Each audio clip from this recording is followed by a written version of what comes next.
ठीक है। चैप्टर 3 है मोशन इन स्ट्रेट लाइन, ठीक है, मोशन इन स्ट्रेट लाइन। तो ये चैप्टर हमारे पास 9 से रिलेटेड है, जैसे 9 का पढ़ा था हमने, ठीक है।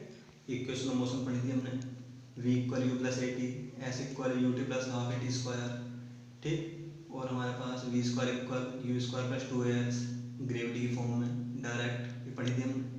तो उसी से रिलेटेड चैप्टर है, ठीक है, स्ट्रेट मोशन में चैप्टर है।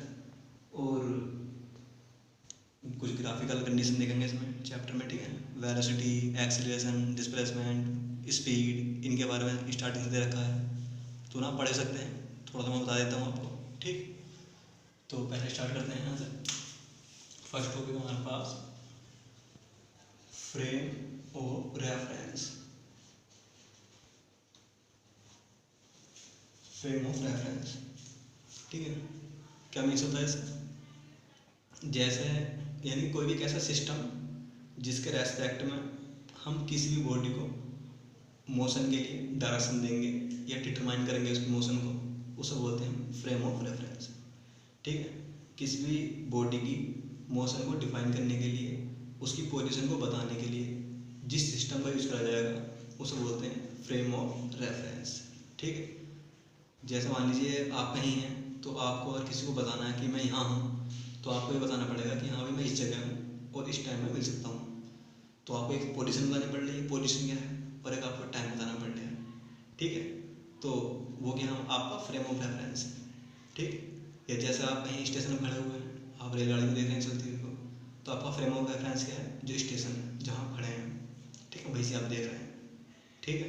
तो फ्रेम ऑफ रेफरेंस का होना जरूरी है किसी मोशन को बताने के लिए।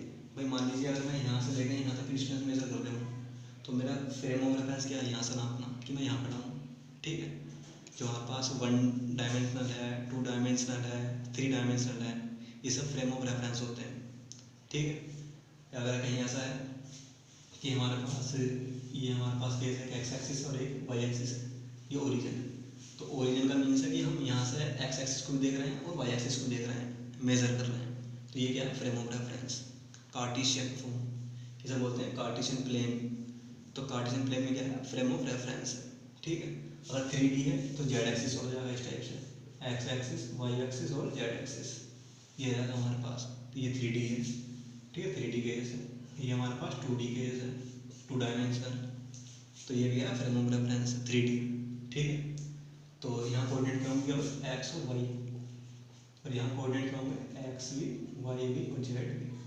टाइम भी चाहिए हमें यहाँ भी टाइम चाहिए, ठीक है। इस टाइप से पोलर कोऑर्डिनेट होते हैं।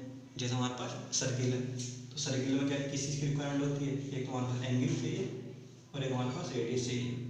तो ये क्या हमारे पास पोलर कोऑर्डिनेट सिस्टम है, आर और थीटा में। तो एक्स और वाई में होते हैं, उन्हें बोलते हैं कार्टेशियन कोऑर्डिनेट, ये भी फ्रेम ऑफ रेफरेंस है। और जो हमारे पास आर और थीटा में है, उन्हें क्या बोलते हैं, पोलर कोऑर्डिनेट, ठीक है। ये भी हमारे पास क्या है, फ्रेम ऑफ रेफरेंस है। अगर कहीं सर्कुलर मोशन होगी तो उसे बताने के लिए हमारे पास फ्रेम ऑफ रेफरेंस कैसा होगा, आर और थीटा वाला। और अगर प्लेन मोशन हो रही है स्ट्रेट लाइन में, तो कौन सा चाहिए हमें, ये 2D और 3D, ठीक है, कि 2 डायमेंशनल में 3 डायमेंशनल। फिर मान लीजिए कहीं ऐसा हो जाए कि हम केवल एक एक्सिस में जा रहे हैं, वेरी कर रहे हैं टाइम एक एक्सिस में जाने आने का, तो उसे बोलते हैं 1D, 1 डायमेंशनल। जैसे रेल की पटरी है, केवल एक डायरेक्शन है, ठीक। अगर कहीं ऐसा है कि हमारे पास 2 डायरेक्शन वेरी कर रही है जाने आने के लिए, टाइम वेरी कर रहा है 2 डायरेक्शन के लिए, ठीक है, तो उसे क्या बोलते हैं हमारे पास 2 डायमेंशनल। जैसे मान लीजिए कोई चीटी है, किसी मेज में चल रही है वो, तो इधर एक इस साइड जा सकती है लेंथ में या राइट साइड जा सकती है 2D में केवल।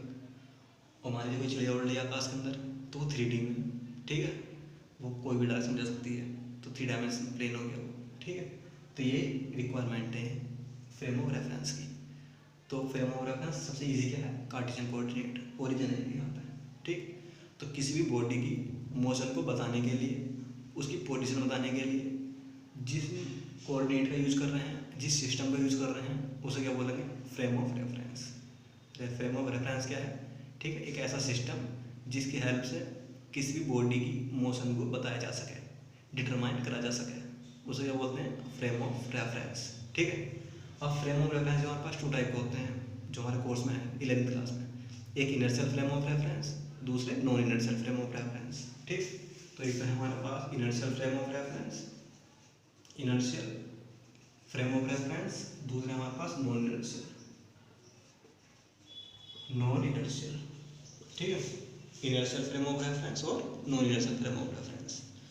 इनर्शियल फ्रेम ऑफ रेफरेंस कौन से होंगे? ऐसे फ्रेम ऑफ रेफरेंस जो न्यूटन्स लॉ को फॉलो कर रहे हैं, ठीक है। न्यूटन के हमने 3 रूल पढ़े थे 9th में और अब 11th में भी हम, ठीक है। एक तो हमारे पास लॉ ऑफ इनर्शिया, दूसरा हमारे पास लॉ ऑफ फोर्स, तीसरा हमारे पास एक्शन रिएक्शन। तो तीनों रूल अगर कहीं फॉलो हो रहे हैं तो कैसा frame? Inertial frame of reference. और अगर नहीं हो रहे हैं फॉलो तो उन्हें क्या बोलेंगे? Non inertial frame of reference, ठीक है। तो यहाँ क्या होगा? न्यूटन्स लॉ फॉलो, जो हमारे पास न्यूटन के रूल थे, न्यूटन्स लॉ को फॉलो करेगा, ठीक है। ये फ्रेम नहीं करने के फॉलो, ठीक है, not follow, Newton law follow नहीं करने के, ठीक है, ऐसा है। तो न्यूटन का पहला रूल ये था कि या तो बॉडी फिक्स होगी, रुकी हुई होगी, या बॉडी चल रही होगी। चल रही है अगर कोई बॉडी चलती रहेगी, और रुकी हुई तो रुकी रहेगी जब तक कि उस पर कोई फोर्स ना अप्लाई करें। तो ऐसे यहाँ पर होगा कि अगर किसी बॉडी की वेलोसिटी या तो हमारे पास जीरो है, मीन्स रेस्ट में है, या अगर वेलोसिटी हमारे पास क्या है? कांस्टेंट है, जो भी वैल्यू उसकी एक ही है, फिक्स, ठीक है। तो कैसे होंगे वो फ्रेम ऑफ रेफरेंस? इनर्शियल। और अगर इनका एक्सीलरेशन निकालना है, वेलोसिटी क्या होगा हमारे पास? यानी dv/dt, ये होता फॉर्मूला। तो जब डिवाइड करेंगे टाइम कितना? 0 जाएगा, ठीक है। इसी टाइप से जब भी किसी कांस्टेंट का डिफरेंशियल करते हैं हम, dv/dt कितना आएगा? 0 आएगा वो, ठीक है। ये मैथ्स का रूल होता है कि जब भी किसी कांस्टेंट का डिफरेंशियल करा जाता है तो क्या होता है उसमें? उसका एक्सेलरेशन 0 होता है, ठीक है। तो एक्सेलरेशन कितना होगा हमारे पास? 0, ठीक, ये ध्यान रखेंगे। तो जो हमारे पास अगर एक्सेलरेशन 0 है तो इसका मतलब कैसा फ्रेम ऑफ रेफरेंस होगा? इनर्शियल, ठीक है। तो इनर्शियल फ्रेम ऑफ रेफरेंस में एक्सेलरेशन क्या होगा? 0।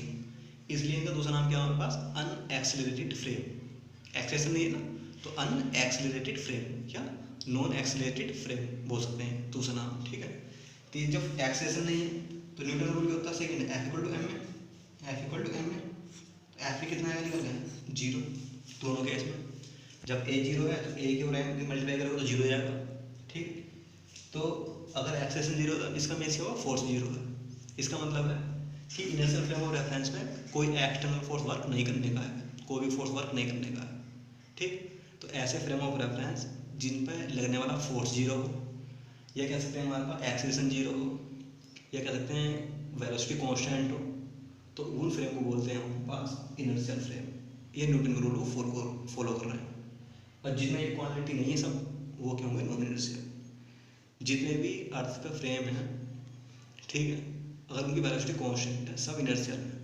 कोई भी बॉडी का मोशन कर रही है, मान लीजिए कहीं कोई बुक रखी हुई है तो रेस्ट में है, तो वेलोसिटी क्या होगी उसकी? 0, ठीक है। एक्सेलरेशन मतलब 0, तो कैसी होगी वो? इनर्शियल, ठीक है।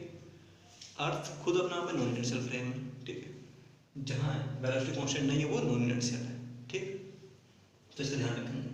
तो ये होगा हमारे पास frame of reference. Important topic है दोनों, ये आपको याद कर लेने हैं। इसी के बाद इक्वेशन पढ़ी थी, जैसे मैंने आपको बताया कि v = u + at, ठीक है, s = ut + ½ at², ठीक है। और हमारे पास v² = u² + 2as, ये इक्वेशन में पढ़ी थी। तो ये इक्वेशन अब भी पढ़नी है और इनका प्रूफ भी पढ़ना है। एक ग्राफिकल मेथड से और एक हमारे पास इंटीग्रेशन मेथड से, ठीक। दोनों मेथड प्रूफ करवाने हैं।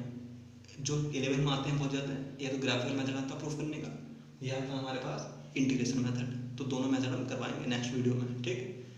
अगर यहाँ पे जी बना हुआ है तो ग्रेविटी बनेगी, अप डाउन वाली मोशन जो होती है हमारे पास, ठीक है। ये तो प्लेन स्ट्रेट लाइन है, ठीक है। वो क्या होगी? वर्टिकल प्लेन में होगी। ये तो हॉरिजॉन्टल प्लेन में है, वो वर्टिकल में है, ग्रेविटी के अंडर में। तो वहाँ क्या आ गया था? वहाँ पे v = u + gt, ग्रेविटी रहेगी। s के h आ जाता है ना, h = ut + ½ gt², v² = u² + 2gh, ये हो जाता था, ग्रेविटी आ जाएगी। तो वो इक्वेशन आपको याद कर लेनी है। यहाँ स्पीड के बारे में, डिस्टेंस डिस्प्लेसमेंट का भी स्टार्टिंग दे रखी है, तो मैं बता देता हूँ आपको कि डिस्टेंस का मतलब पता है आपको कि कोई भी अगर हमारे पास बॉडी है, ठीक है, उसने कोई पाथ कवर करा है तो उसकी लेंथ कितनी है, टोटल लेंथ, लॉन्गेस्ट पाथ, उसे बोलते हैं हम डिस्टेंस, ठीक है। और डिस्टेंस हमारे पास कभी निगेटिव नहीं होती, ठीक है। और डिस्प्लेसमेंट का पता है कि मिनिमम डिस्टेंस, अगर हमारे पास कोई भी बॉडी है और एक पॉइंट से दूसरे पॉइंट पर जा रही है शॉर्टकट रास्ते से, तो उसे क्या बोलते हैं डिस्प्लेसमेंट, यानी कि मिनिमम डिस्टेंस बिटवीन 2 पॉइंट, उसे बोलते हैं डिस्प्लेसमेंट। वेक्टर क्वांटिटी है जब डायरेक्शन होगी तो उसमें, ठीक है। डिस्टेंस कोई डायरेक्शन नहीं है इसलिए स्केलर क्वांटिटी है, ठीक है, ये ध्यान रखेंगे। ऐसे स्पीड है तो डिस्टेंस को टाइप से डिवाइड कर रहे हैं तो स्पीड आ रही है, ठीक है। रेट चेंज ऑफ डिस्टेंस, उसे क्या बोलते हैं हम स्पीड। वेलोसिटी के बारे में ऐसे ही है कि डिस्प्लेसमेंट को टाइम से डिवाइड कर दो, वेलोसिटी आ जाएगी, ठीक है। अब वेलोसिटी को भी अगर हम टाइम से डिवाइड कर रहे हैं तो क्या आता था एक्सीलरेशन, जो लिखा हुआ था इसमें। तो 9th में आप पढ़ चुके हैं, इसके बारे में ज़्यादा डीप में नहीं जा रहा हूँ और आपको याद कर लेना है जो भी आप एक बार पढ़ेंगे, ठीक है। एक बार मैं डायरेक्ट अभी आपको एक क्वेश्चन प्रूव कराऊंगा ग्राफिकल मेथड की, और हमारे पास जो इंटीग्रेशन मेथड है वो दोनों प्रूव कराऊँ। उसका चैप्टर न्यूमेरिकल देखेंगे और जो आए हुए हैं चीज़ें वो देख लेंगे, ठीक है। तो आज आपको ये पढ़ लेना जो इसका बेसिक है, डिस्टेंस, डिस्प्लेसमेंट, ठीक है, और स्पीड, स्पीड के टाइप, एक्सीलरेशन, इनके बारे में आप देख लेंगे, ठीक है। इक्वेशन अप्रूव मैं करूँगा, एक हमारे पास इंटीग्रेशन मेथड और दूसरा हमारे पास ग्राफिकल मेथड। ग्राफिकल मेथड वैसे आपने पढ़ा भी 9th में, लेकिन और दोबारा समझा देंगे सर, मोस्ट इंपॉर्टेंट 11th के लिए। और ये फ्रेम ऑफ रेफरेंस आप देख लेंगे, ठीक है। बाकी नेक्स्ट वीडियो में देखेंगे।